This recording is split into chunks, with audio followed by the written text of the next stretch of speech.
Profesor i-a spus în iasnă în clasă, natura știe ce e bun, că-și pentru Tatăl din cer trebuie să dăm tot ce mai bun.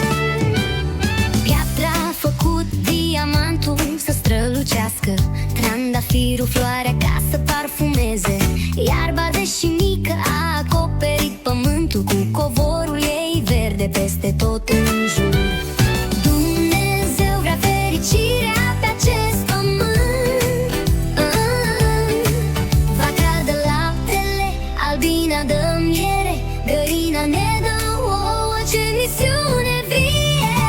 Să facem binele, e laudă la Tatăl, cu inima deșteaptă fugim de orice rău.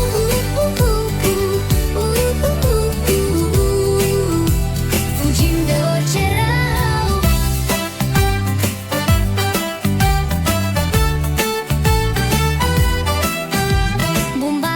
Țesut un fir fin și alb, viermele de mătase a făcut firul rar.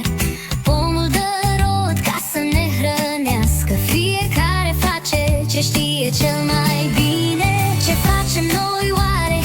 Asta e întrebarea, să înțelegem frații, să-i ajutăm mereu, căci Domnul vrea să fim fericiți cu toții. Să lucrezi pentru bine e un dar pentru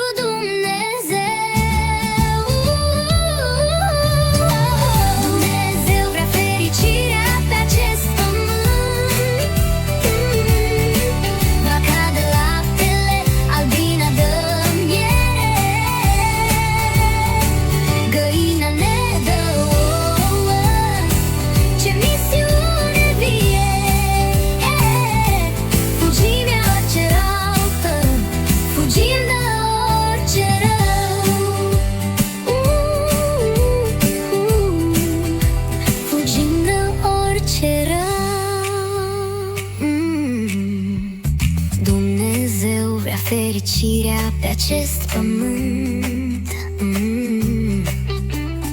Vaca dă laptele, albina dă miere, găina ne dă ouă. Ce misiune vie! Să facem binele, e laudă la Tatăl, cu inima deșteaptă fugim de orice rău.